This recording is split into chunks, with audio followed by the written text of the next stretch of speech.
Last night on MasterChef Australia. It doesn't get much better than this. The big week in the West continued with an invention test using the region's fabulous produce. Look at that. Yeah. It came down to a battle between good mates Jay and Michael.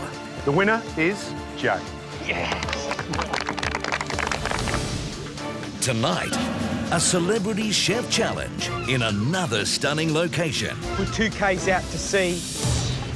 Standing between Jay and immunity, Chef Tony Howell. Happy with that. And a classic WA dish. The seafood master against the weekend fisherman. We're neck and neck. This is a good sign. Jay's doing a great job. He's actually looking really good. Good enough to win? If most seafood's cooked correctly, I've got this one in the bag. Wow. It's a very, very close decision.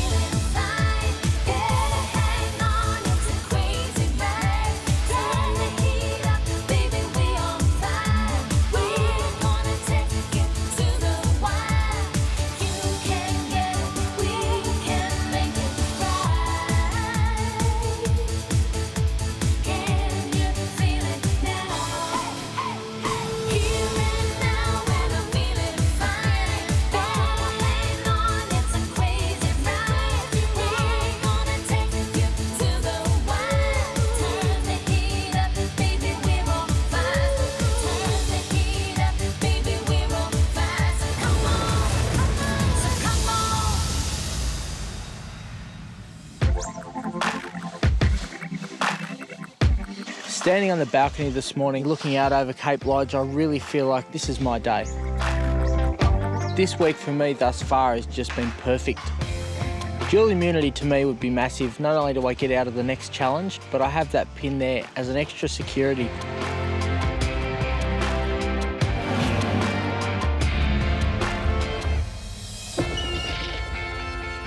I arrive at Bustleton Jetty. Walking down, it's absolutely beautiful. The 2 kilometre long jetty.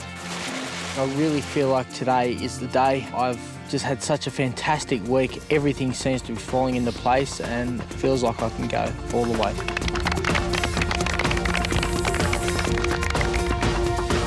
Jay, welcome to Bustleton Jetty. We're 2Ks out to sea. It's blowing a gale. Do you think you can cook under these conditions? I actually do quite a bit of cooking on my boat, and these are the sort of conditions that you're confronted with all the time. In a funny sort of way, it does suit me.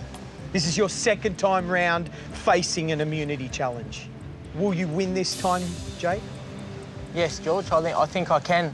I've already had one shot at immunity and lost. Today is going to be massive for me. I need to win this pin. I can't bank on getting a third shot. Joining us today for this challenge is one of Western Australia's finest chefs. He owns Restaurant and Musée, which has won multiple awards, including Restaurant of the Year, as well as Chef of the Year. Please welcome Chef Hadley Troy. You definitely got your hands full today. They breed them tough here, so good luck. Cheers. Standing in the way of you in immunity is a top chef. This guy has been cooking down here in the southwest for over 15 years. He is an expert, not only in the local produce of the region, but also in the seafood that comes from these fine waters. He's Tony Howell.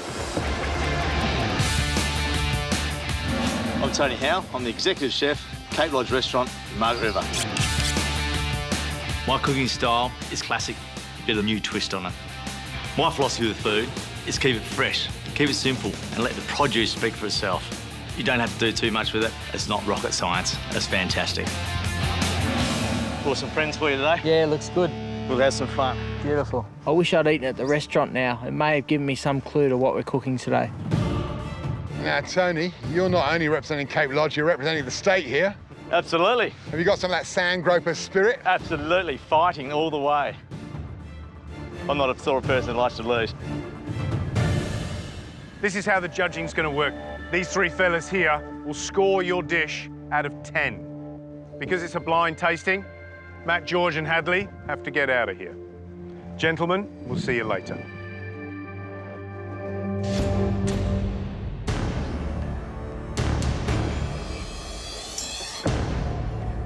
Tony, I think you should do the honours and tell us what we've got.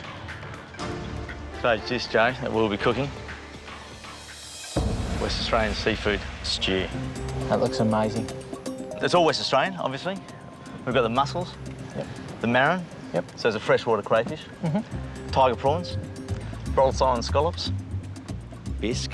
Basically, you need a good stock to start with. And today, we're using the Red Emperor.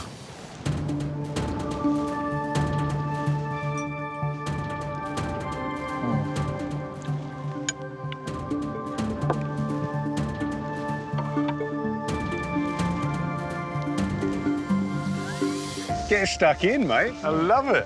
Don't hold back. What's your first thoughts? There's a lot of delicate seafood there, so there's a lot of room there for overcooking, but it's not something that's out of my reach. I think with the knowledge that I already have of similar dishes, plus my determination to win this, I think I can give it a good go today. Jay, the thing you've got to love about this competition, it is a competition for you every day. Now, you were outside cooking in the elements in the vineyard yesterday. You're outside again. Maybe it's your advantage. You're going to get a 10-minute head start. That means that you've got 70 minutes to replicate, reproduce that beautiful Western Australian seafood stew.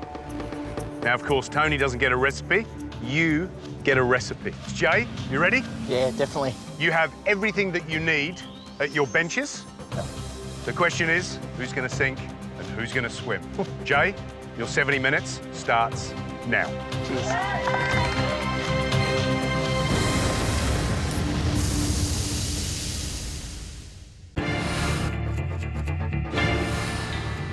Time starts. I have 70 minutes, Tony has 60 minutes. We're gonna have to cook a beautiful Western Australian seafood dish.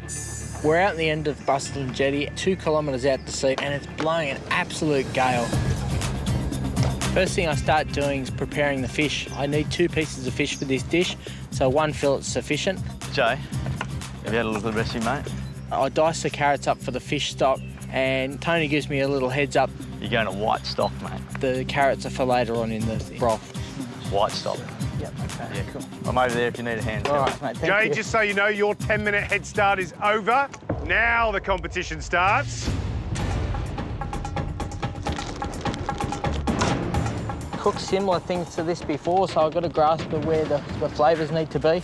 This time around, I'm going to use my own initiative a little more and just do it by taste. I'm going to use my food brain rather than my recipe reading. Oops. Wind. I know the kitchen like the back of my hand. Working on this jetty with the wind blowing, ingredients could go anywhere. It will be a bit of a challenge. It'll create a little windbreak here, I think. What do you think of seafood, Jake? Oh, it's beautiful. And some of this is nearly as good as the stuff we get in Sydney. It's not as old, huh? What are you up to there, Jay, at the moment? What are you actually doing? Just cleaning these big tiger prawns, mate. Okay. Well, I'm going to be over in a second. For some reason, I've taken a liking to you. Oh, that's Wanna do good. that? I don't mind you either, actually. Well, we'll see at the end, eh? Just remember, with stocks, you need to have them clear. So just skim. Correct. Well done. You want to take the cooked part of the flesh off so you get a perfect clear stock. How plump are those scallops? I'm going to clean my scallops and abduct the muscle completely off because it's extremely chewy. No one wants to get one in the dish. We're neck and neck. This is a good sign. If I can maintain this to the end, I'm going to plate a dish. So, Joe, you actually enjoy doing this pressure cooking? Yeah, it's good fun. Actually don't know how I'd go cooking without a clock now. A lot of banter going backwards and forwards here. It actually reminds me of working in the kitchen. How do you think Jay's going so far? He's actually looking really good. He's very confident. He's got lad. nothing to lose. Tony, what have you got to lose? I've got everything to lose, nothing to gain. Just want to strain it off to get all the impurities out now. It's going to blow away if I just do that. Your stock is your base. You've got to make sure your base is good. If your base is no good, you're going backwards the whole way. Happy with that. You can see the wind when you pour the oil in. Now I've got to get on to my seafood. It's my biscuit. I've got all my shells in and I've put all my aromats and I'm going to smash them with the meat mallet. Smashing these is going to push all the flavour out. It's like a herb. If you smell a herb, it smells fine. You crush that herb and smell it on your fingers. Big difference. It's the same as the seafood. Crush it, all that flavour's going to come out. stage up to, Jay? Just about to knock up the aioli. Exactly where I am, mate. Well done. Jay's keeping up at this stage. He's doing a great job. I've closed that 10-minute gap, but I haven't pulled away from him. I'm quite amazed. Ooh, the lid came off the oil. I just wanted to fry it a bit more, but... Oh, yeah, watch the olive oil. The lid comes off. Yeah, thanks. You could have told me earlier. I thought we were helping each other out. I didn't know you were mates. I thought we were going fishing. I thought you would have checked that. No bait for you. You're a chef. I'm just a punter. How long since you made aioli with a hand whiz? I know, a while. Looking across Jay now, I can sort of see he hasn't done too much time in the kitchens at a professional level. It's quite easy if you just put a tea towel on your bench, put your bowl on and slowly add it. That's looking like hard work to me. Stick it in there. Jay, have a look at the professional over here. Exactly the same thing, but his bench is tidier. Yeah, that's all right. They're not tasting my bench. They're not tasting my bench. Tony, you've got 15 minutes to go. You're just straining that beautiful bisque sauce of yours. Yes. Where do you want to be right now? Are you in a good place? I think I'm on target. Wouldn't say I'm way in front, which I thought I might have been by now. So you've allowed that to simmer, the flavours come out. You happy with that? Slowly. I'm happy with that, but now I'm just going to start doing my seafood. This is bay leaf number 6. The other 5 are blown away. You're only putting your stocks into your bisque now? Yes. Did you notice Tony's a step ahead? Yeah, bisque is already simmered, he's just strained it. Yep. Gary points out that my stock hasn't really had a long time to emulsify the flavours. I've intentionally taken steps in the stock so those flavours weren't as harsh. I know with a bisque you've got to get the flavour bang on. It can be too acidic, it can be too overpowering. It needs to complement those soft, delicate seafoods. So this bisque is a little bit laid on. Does that mean that you're going to have to strain it straight over the top and no time to have it sitting aside and tested and... It will be the very last job I do, yeah. Yeah.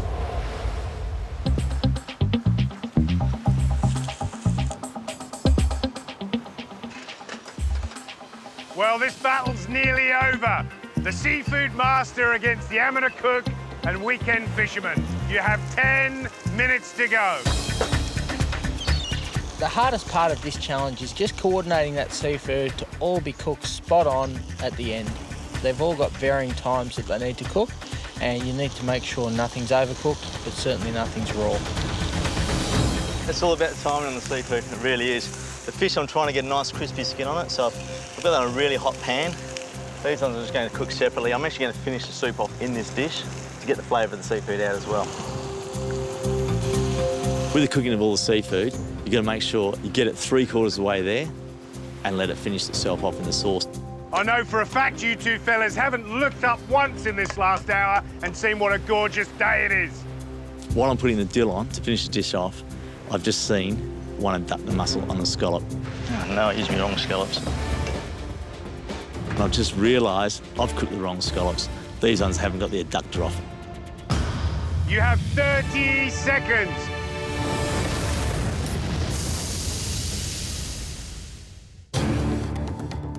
Oh, no, I used my wrong scallops. While I'm putting the dill on to finish the dish off, I've just seen one abduct the mussel on the scallop. It's just sunk in. I've used the wrong bloody scallops. You have 10 seconds. Now I've got to try and pick them off one at a time. I'm hoping there's not one right under the bottom of that plate. 5, 4, 3, 2, 1. That's it. Your time's up. Well done, guys. Josh. Effort, mate. Thank you. I just realised I used my wrong scallops. Okay. I trimmed the scallops under his untrimmed. So, no! Tony says to me that he forgot to take the abductor mussels off his scallops. So did I. It's something that I have neglected. So that's not really an advantage. I'm impressed. I'm damn impressed. I'll be pinching that recipe. I'll be pinching you from the kitchen. There's not going to be much in this. If my seafood's cooked correctly, I've got this one in the bag. It's time for tasting. Mine will be tasted first.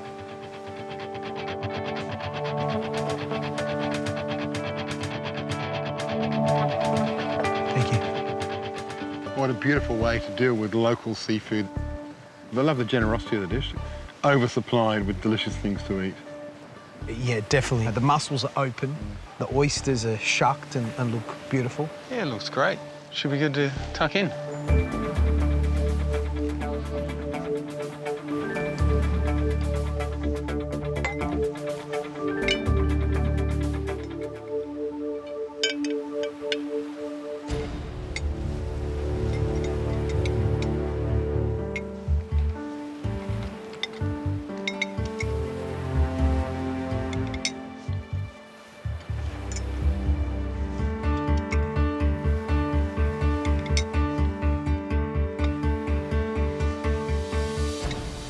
I love this broth. I think it's just got this real flavour of crustacean. It's not overpowered by, you know, herbs or different vegetables. It's just subtle and fresh and elegant. I love the aioli. Yeah? That was great. Brings a good creaminess to the dish. And that marron is perfectly cooked. Beautiful, juicy, succulent. The big letdown for me is the scallop. It's well overcooked. And on top of that, the inductor muscle that connects the scallop meat to the shell. That ain't good. That's something that should always come off. Yeah, I got one as well. So mine was on there. But all in all, it's a really good dish. We're picking small holes in what is a really tasty, flavoursome dish, and something I think you'd be happy to have served, especially in an environment like this, where you're surrounded by the waters that seafoods come from. Totally.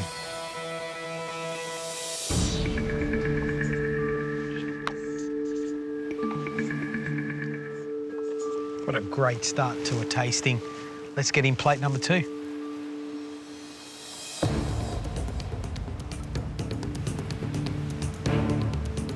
Thank you. Well, another generous mound of seafood, piled somewhat higher, it seems to me, and with the marrons a lot more prominent in the bowl. Right, shall we taste?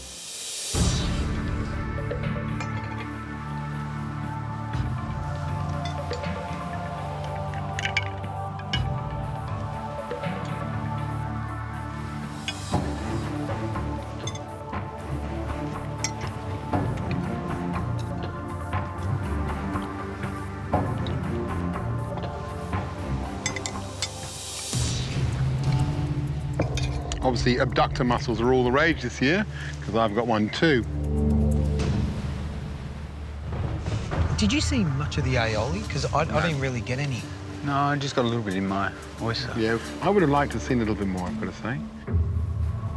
But having said that, gee, how good is that marron? You know, it's coming away from the shell. For me, the scallops are absolutely beautifully cooked. They're nice and juicy, and they're not bullety at all. There's elements of both that I love. The broth on plate 1, light, clean, crisp. But the cooking of the seafood on plate 2 was better.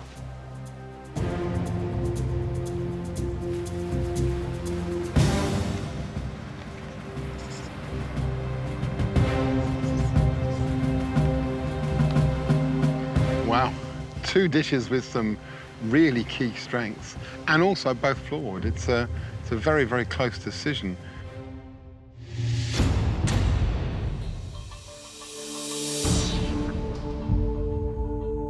Now, this was a blind tasting, of course, so the judges didn't know whose was which dish.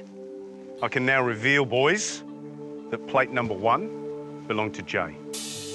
That means that plate number 2 was Tony's. So let's find out what the scores were. First of all, let's look at plate number 1, which was Jay's. Matt, what did you score Jay's dish? I scored a dish 8 out of 10. Jay, generous pile of seafood, beautifully cooked marron, only let down by those scallops for a little bit bullety. Jay, I scored your dish 7 out of 10. And for the final score, Hadley, what did you score Jay's dish? Jay, I scored your dish a 7 out of 10. Jay, that means that you've scored 22 out of a possible 30. Well done. Excellent job. Well, Tony, let's find out what the judges scored plate number 2. Hadley, what did you score Tony's dish? Tony, I gave you an 8 out of 10. I scored you 1 point higher than Jay because I believe that you paid absolute respect to all the seafood in that dish. Tony, I scored your dish 7 out of 10. Tony, you've scored 15 so far. That means that you need an 8 or more from Matt to win today. I'm hoping like hell I get an 8. Please give me that 8. Let's hope Matt didn't get one of those abductor muscles on the scallop. Tony, I did get one of those abductor muscles.